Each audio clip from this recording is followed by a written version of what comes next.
This episode of the Media Leader podcast was edited by our production partner, Trisonic. And if you're looking for podcast production support, we highly recommend them. Find them at trisonic.co.uk. This AI element is accelerating so quickly that we are constantly evaluating different products to see if it fits. And that will be ongoing forevermore, I believe now. Welcome to the Media Leader podcast. I'm Jack Benjamin. At the end of January, the Media Leader held its first ever Audio in Focus Week. The audio landscape is evolving at a breakneck pace, with growing digital audio audiences and audio businesses moving into video production. So we decided to dedicate an entire week's worth of our coverage to exploring the innovations, strategies, and voices shaping the media channel. And you can read all our coverage at uk.themedialeader.com. The week was launched in partnership with Octave Audio, the digital audio marketplace owned by News Broadcasting. And during Audio in Focus Week, I sat down with Octave's managing director, Russell Pedrick, as well as News Broadcasting commercial director Dave Wilcox, to discuss how the company's audio offering has developed over the past year. Octave came under the full ownership of News UK last summer, after News bought out Bauer's share. Bauer went on to launch its own digital audio marketplace, AudioXi.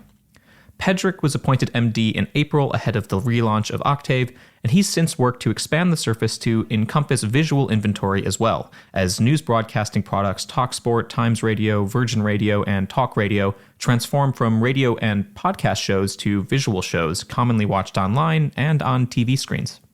I caught up with Pedrick and Wilcox in News UK's offices in London Bridge. That's right, we took the show on the road. We spoke about the transition to video, Octave's new AI product, and why they believe digital audio is undervalued in the current market. Hint, it involves needing better measurement standards. This is our conversation. I hope you enjoy. Russell Pedrick and Dave Wilcox, welcome to the show. Thank you. Thank you.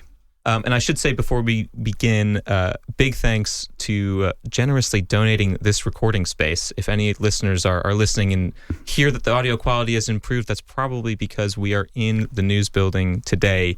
And suffice to say, it's a step up from our usual production capacity. So thank you guys for that.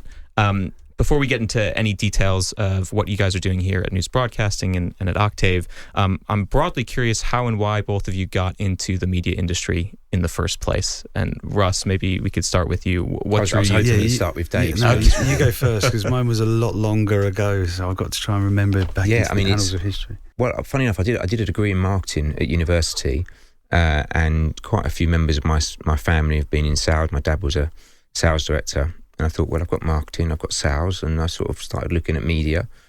And before you knew it, I was started with a job in email marketing, did some video, then went over to Disney, and I've now been at News UK for about 9.5 years. So, a lot of people sort of fall into media. Mm-hmm. There was a little bit of an angle as to why I went into media, but nonetheless, yeah. You actually got a degree in marketing. Yes. And most people I've spoken with and asked this question to have not. Yeah. Got that. So. I don't even think he knew that, to be honest. I'm still reeling from the fact he had a formal education. Dave, how did you get into media?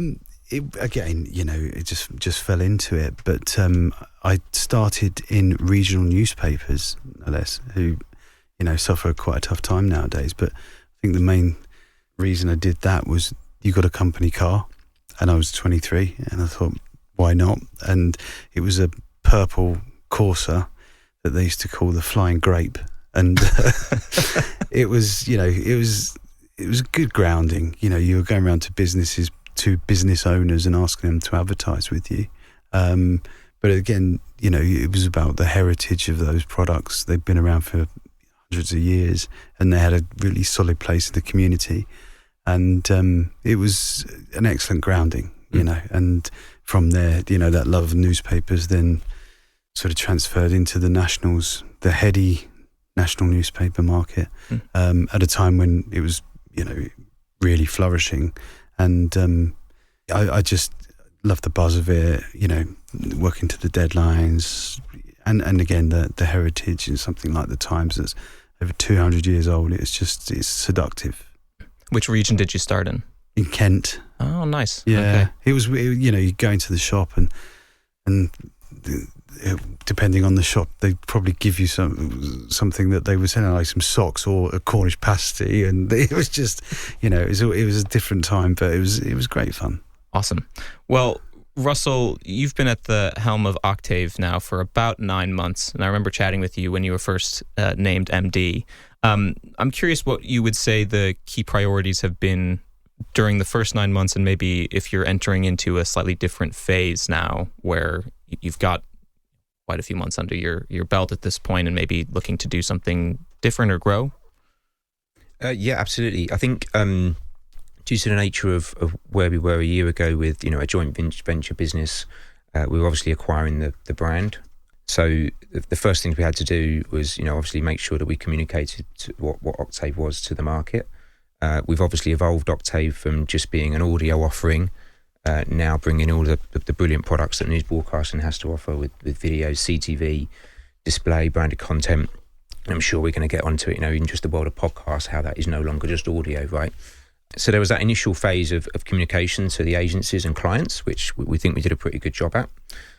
And then we looked at how could we then involve the offering and where does Octave need to go.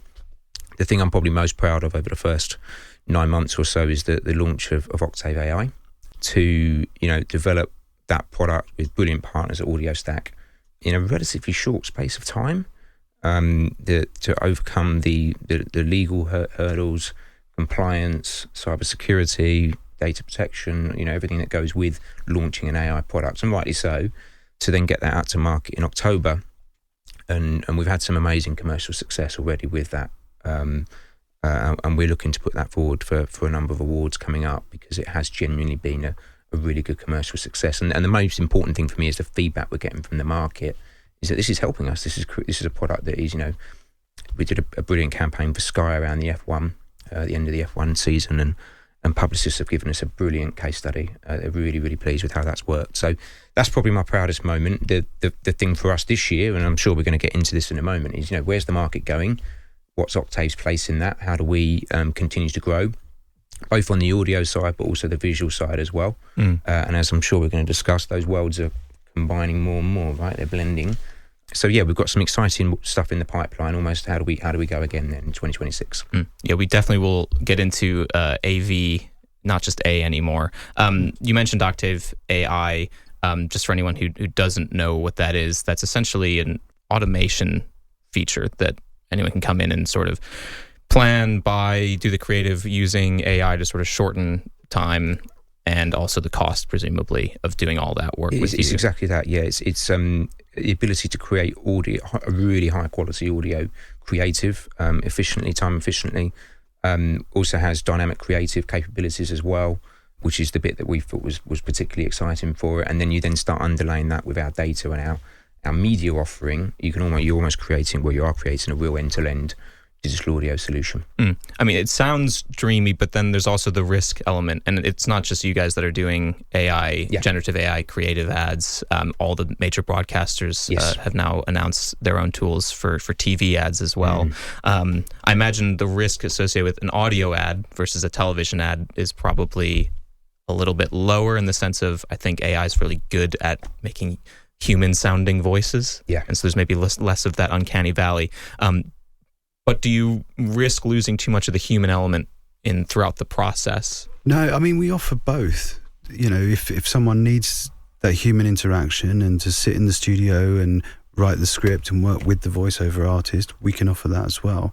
I mean, as Russ was saying, it just allows people to come in quickly at speed to execute if they need to. But at the same time, we can work with human voices, and that, I think, is the way forward for us as a business, to have both the human element but also have the AI acceleration as well available to people. From a client perspective, are you targeting certain types of clients with that type of product over others, or are larger clients, let's say, and I think you launched with M&S and WPP, which is a big client, but I would think that a smaller business would think this is... Well, I'm going back to those guys who used to sell the Cornish pasties and the socks, and to rekindle those relationships. I think the M&S campaign was interesting, and actually... it's actually a relatively smaller campaign in terms of media spend, but the point of it was M&S were launching a new store in Bristol. So again, the ability now with digital audio to be able to target locally. They wanted a number of variations of the copy, again, more cost efficiently for a smaller media campaign. So when we launched the product in mind, of course, it's got the small, medium business owners in mind to go after those sort of more localized campaigns. But it can also bring in those advertisers like Sky, who came to us, they actually saw the launch of Octave AI. They came to us and said, we really want to capitalize on which wasn't a really exciting end to the F1 season. How can we create copy that reacts to what's happening over a weekend in Formula One? So using that dynamic creative optimization tool that our product has, so it can do various. We want, I know you're passionate about this as well, Jack. We want to grow the audio market. We need to make it more accessible. So for those brands that do have smaller budgets, they can come in and create something that's broadcast quality, broadcast approved as well. And then they can maximise their overall budget into media rather than spending XYZ onto display. Now, to Dave's point, there's always going to be brands, and I think rightly so, that want to come in and they want the human experience, right? They want a specific voice to be used. They want to come in and, sit down with the talent and do the recording together. So I think you're always going to have that. But what Octave AI is doing is now starting to open it, hopefully make it more accessible to more businesses. Will you add a visual element at some point? You shrug. Who knows? I mean, this AI element is accelerating so quickly that we are constantly evaluating different products to see if it fits. And that will be ongoing forevermore, I believe now. We were talking earlier about how we're using it in the studios to, clip and create social content from the audio output. That's only going to improve. And as long as we are open to change, I think we'll benefit from it as the technology improves as well. I've been struck by, and we just did a little tour around the studio space. Can I say the 17th floor of the news building? That's not a trade secret. And from chatting with you previously and just now as well about merging the audio and the visual elements of all of the productions that are going on here. And it's interesting to me, especially Octave was known as a digital audio marketplace as opposed to a digital audio visual marketplace. And you've definitely sort of sought to change that. So Dave, can you talk me through a little bit how you're trying to maybe merge audio and video a little bit more? Yeah, I mean, it's been a natural progression because as I was saying to you, when we built the studios here at the top of the tower, the one thing we did first and foremost after the audio equipment was put the cameras in. So there was always a view that we get people coming in with opinions all the time about, say, sport in the instance of TalkSport, and the arguments that go on between someone like Simon Jordan and Eddie Hearn. People want to see that as well as listen to that, and we need to cater for those people who can't necessarily consume on a radio. There was a guy at one of the advertising agencies not so long ago, and he didn't realise that it was actually part of the radio show because he always watched it on YouTube. Right. So he would come in at 11 o'clock and pause the live YouTube stream and watch it at lunchtime because he knew that Simon Jordan was going to have an argument with someone. But we have to be able to capture that in a visual format for them. So that has happened naturally. Obviously, there's a commercial benefit to it as well, in that we start to tap into more markets. I think that's actually the question that I often have, and it has been asked a lot of pivot to video moments, which it feels like we've entered another one. Yeah. Is there real incremental consumer demand for video products, or is it more of a commercially aligned interest in getting into video because you can tap into larger budgets? Both. I think it's both. I think the video side of it has accelerated the TalkSport brand in the last 3-4 years immensely. Just to reel you off a couple of numbers now. TalkSport now reaches just over 5 million a month on YouTube alone. When you start going to the radar numbers, you're going, hang on, we're reaching this audience over here now, and that is absolutely driving back to audio as well. We've now got record radar numbers, TalkSport, and that's absolutely been helped by the visual side of the business growing too. And it's not just TalkSport; it's all our brands, right? The ability to be able to, Simon Jordan says something is in there right now, says something on air that is clipped and up within minutes. And AI, again, will only accelerate that. What types of investments have you had to make? You mentioned bringing the cameras in at the beginning, but now that you're going more full speed ahead, I'd say, with a video product, including on CTV, on televisions. Yeah. Have you had to put more money in before you've gotten stuff out? Oh, God, yeah. So what types of investments have you focused on? There's obviously expertise that needs to be brought into the building as well. And you can go down to the second floor here, and there are TV studios down there. And they are TV first studios as well, with enormous galleries. So we can make anything that we need to make, be it in the written word, right through to visualized. So we're trying to cater for lots of different audience, in terms of our output from this building, because realize that's the nature of consumption nowadays. But as I say, it's not cheap to do in the first instance, but there is obviously a commercial benefit to it as well. So hopefully it all pays off in the long term. Otherwise we won't be doing this anymore. What are you calling the products now? We were talking about this a little bit earlier off mic. Podcasts were a sort of term that came about because of Apple iPod, and then it was sort of its own independent way when people you needed to have a studio like this to be listened to a large number of people. Suddenly that became democratized by podcasts, but now because they're turning back into visual products, you end up having sort of like just various talk shows.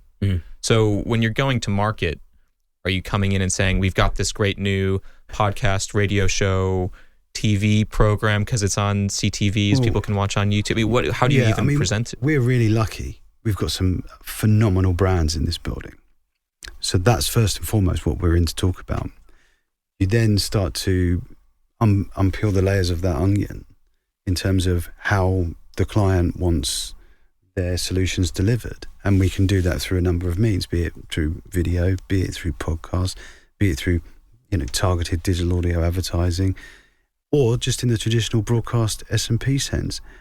And that partnership can have all those layers in it. So it's really what the client wants and needs. And I think for us in the future, we've got those great brands that can deliver for the clients, but I think we're also set up to deliver a good experience for those clients as well. And that's the thing that they remember.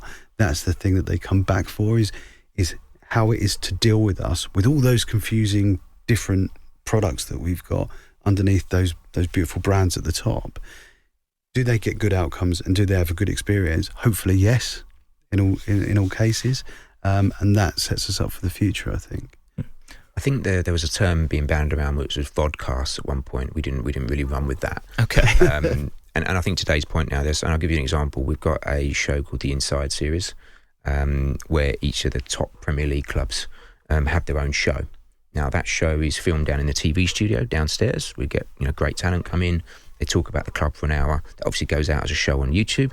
There's then cuts, vertical edits that will go out on TikTok and Instagram. But they've now got their own WhatsApp groups. So people are engaging within a community for those shows. They've got their own newsletters. And obviously we're now starting to get more personalisation from that as well. So within the app, we're doing a lot of work within the TalkSport app. So we'll be able to start delivering those shows now. And of course they're clipped as podcasts. We don't go out and say this is a podcast, because you start bucketing yourself straight away on a media plan. We say this is a show. I mean, some of them are becoming franchises in their own right, sub-brands of TalkSport, if you like. So we more now go in and talk about the show and then the benefits of all the platforms that it lives on. Yeah, you mentioned a wide platform strategy, newsletter strategy. How much is that actually converting? This is a question I often ask, because a lot of people are doing a similar strategy at the moment. And the concern that's often raised is you're not in control of your audience on those platforms to the same degree. You're not in control of how an algorithm might be surfacing that content to different people. And ultimately, I imagine you kind of want to bring them back in and spending more time more directly with you. So is that a concern for you? It is, but I think it goes back to the brand. So we have really high open rates on the newsletter, for example, because it's TalkSport and it's the brand that appeals. The algorithm will continue to change on whichever platform you're talking about. That's one thing we're assured of, that is absolutely going to happen. but it's about the brand and then the quality of the content that's going out, and people's desire to consume it. So if we lead with that, they're the things that we can control. We're never going to control what happens in San Francisco, and it's pointless trying. But what we can control is the quality of the output, and that our brand is still desirable for people. In terms of brands, obviously you have lots of great brands here. Russ, when it comes to Octave, do you want to expand the inventory more? I feel like there's a bit of almost a gold rush happening between the different marketplaces, between Bauer's, Global's, and yours here in terms of who gets to be able to sell which within their marketplace. Can you talk to me a little bit about your strategy there? Yeah, absolutely. So Octave's IP has been that, we have premium inventory with rich first-party data, and clients like that. And we're very transparent with what media our clients are buying and what data we're using. We have started to expand the network. So you've seen that we've now brought AudioMob in, and the reason for doing that was to, when we look at bringing new partners in, it's either to diversify or to complement what we have. With AudioMob, it was great because it's gaming inventory, something we do not have here. It actually gives us a really strong female skew audience as well. So when we look at the segments that we sell across the market, so right, where do we need to boost that audience, and that makes sense. So will we continue to do that? Yes, of course we will. But it will be to complement the Octave brand and the media setup, and that of course is on InStream, in podcasts. So yeah, we will continue to look at that. Are there other gaps you'd like to fill? You mentioned you didn't really necessarily have a gaming audience, and now you do. Yeah. Are there other things that, broadly speaking, you're interested in? We're always looking at it. I think as well, we've now got, since we've fully acquired Octave back in July, we've now got obviously 7 months of trading data as well. So we're always looking at that and going, right, what could we do to enhance the portfolio further? In terms of data strategy, especially when you talk about working with different platforms and splicing up clips, and some people are watching here, some people are converting, some people aren't. How do you manage all of that data? First of all, what you can and can't access, and then how do you package that to advertisers? Yeah, so I would say on the audio side, it's probably cleaner and easier for us, purely because, of course, it's our news first-party data that we can then use to transact across our live connected listening audience. We are increasingly, I think there's a lot of developments coming in the podcast space that is giving us more insights on that audience now, and I think those targeting capabilities will continue to come. You rightly say, we have a really good relationship with YouTube. We're able to sell our YouTube inventory. We can use data to target those users. I suppose the end goal is to become an omnichannel business, right? And that's a true omnichannel business is where all the data and the platforms all talk to each other. That's a big long-term challenge that every media business will have, particularly when you're looking at across audio, you're looking at across video, social platforms, how we sell our branded content using data. So, but again, for us, we're very clear that we are transparent with what data we're using and how we're using it. And there's data strategies within the data strategy as well, because you think about all the facets of this business. That obviously you've got TalkSport logged in listenership, and that goes right across all of our radio stations. Then you've got Times Plus. Then you've got Sun Bingo. There's loads of different harvesting capabilities here to bring that rich first-party data into the building, so that we can offer that to advertisers, be it here or on the Sun or on the Times, so the strategies are within the strategy. So it's a relentlessly long program, but worthwhile. Do you think podcast measurement needs improvement? Does it need a JIC? I think it was Goalhanger's Jack Davenport recently said that actually that could be useful for the entire industry. I think so. Yeah. It's a hugely diverse part of the media business, and it needs aligning for sure. And I think pretty much everyone would agree that they need to take away any vagaries with that audience and just be specific, so that people have comfort in buying that media. So to answer your question, absolutely.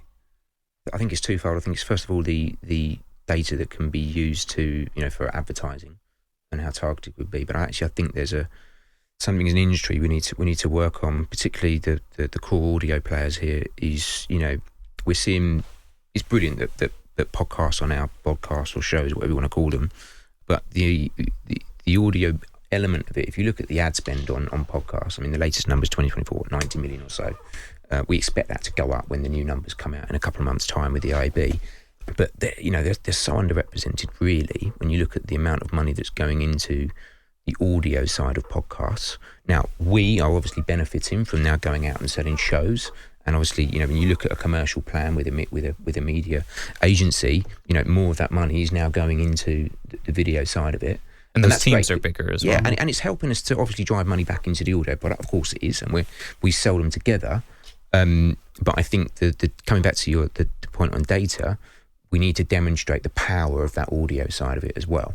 And don't forget that bit. It is still vitally important, because we have a lot of clients that still come through, and we're seeing our podcast revenue grow from both a sponsorship but also a spot ad buy as well. We're really excited what's happening in the programmatic space there too. So we need more data to demonstrate to brands the power of it. It's interesting. There was a recent report done by my colleague Ellie Hammonds, who basically I think it was a first of its kind, or there's not a lot of measurement here, but in terms of conversions, audio seemed like it was actually more effective than some of the video platforms. Yes. And that might even make sense, because when I'm listening to something, I can do lots of other things, maybe even buying a product quickly, versus if I'm watching something, I see an ad and, I haven't necessarily converted into an action at some point in the near term. Are you finding that to be true as well? Anecdotally, we get told that sort of thing all the time. There was a client recently, it was £150,000 investment with a £2 million return. Oh, wow, okay. Can you name the client? No, I better not, but it's legitimate. I was only told it 2 days ago. And I just thought, wow, that's incredible. Like, anyone would like that sort of return. So I think if we can obviously relay those sorts of anecdotal pieces of information, but ultimately, as this market matures, there's going to be more obvious ways to do that, as opposed to he said, she said, further down the line. More research needed. Yeah, absolutely. Gotcha. So looking ahead to the rest of 2026, you're settled in a bit more in terms of key commercial priorities, big events. I mean, I'm sitting in front of a TalkSport mic. I know everyone wants to talk about the World Cup. There's a hint there, isn't there? Yeah. Can you tell me a little bit about what the strategy might be for this summer and for other maybe tentpole events throughout the year? I mean, this is going to be the biggest one ever. It's going to be the biggest sporting event on the planet. It's 60 more games. It's in the USA, who are known for doing things that little bit bigger, and I think it's going to completely absorb most of the planet when it happens. And we're very fortunate that we're an official broadcaster of that. In and of itself, a tournament is a big thing for us anyway, but this one's going to be supercharged, and we're already starting to see, brand activity and activation around it. But I think hopefully we're sitting here in sort of August going, commercially that was the biggest one ever as well, because all indicators are that will be the case. Has there been any concern raised by any advertisers around the geopolitical situation with the US in terms of brand perception, especially European advertisers? No one's been uneasy? I was worried about this, considering we've just come off the back of Qatar, where there was exactly that, and then Moscow before that. And the US is actively, or at least was until recently, actively threatening to invade Greenland and impose tariffs on countries. And then there's also all the stuff going on with ICE in Minneapolis. Yeah, exactly. But not to this point, no. And I don't necessarily foresee it, but I could be wrong. But I still think, in the main, people find the USA a safe space. And certainly our colleagues at Fox over there have said that commercially they're doing very well, and as they're an official broadcaster also. Business as usual then? A little bit, yeah. Okay. Well, that's good news. Yes. Assuming everything goes well and nothing crazy happens over the next couple months. Yeah. It depends what happens next. So. I think you've got the independents right in the middle of it as well, haven't you? So, all attention's going to be on the World Cup, independence on July. It'd be incredible. One word to sum up your hopes for the year industry-wide, what would you say? Oh, blimey. I mean, one word's a tricky one. Okay, I'll let you give a sentence. You can have a sentence. I'd like to see our sector, it's as Simon Kilby was saying yesterday, that we are undervalued, I think, as a medium. And we can cater for all of these different audiences under our brands. That means it's not just radio anymore. And I think we are underinvested relative to the audience that we represent. I think we need to continue to innovate, particularly in the audio space. As you rightly said earlier on in the podcast, Jack, there's a lot of moves going on at the moment, and acquisitions and things around that, and that's good because it put eyes on what were radio business, now platform businesses. But we need to continue to see that innovation so that we can continue to demonstrate to clients that audio is a really good space to be in and a really effective space to be in. And we will hopefully play a big part in that as well. To boil it down, undervalued and innovation, two keywords. Yeah. Okay. Yeah, we'll leave it there. Russell, Dave, thanks so much for your time. Pleasure. And for this space. Really appreciate it. Thank you. Thanks, Jack. Thank you for listening to the Media Leader podcast. Our executive producer is me, Jack Benjamin. Special thanks to our production partner, Trisonic. You can find all our episodes on the podcast platform of your choice or on our website at uk.themedialeader.com. But do please remember to subscribe to be notified of our next episode. You can also subscribe to our newsletter at The Media Leader to receive daily coverage of all the biggest news stories in media and advertising. From all of us at The Media Leader, I'm Jack Benjamin. See you next time.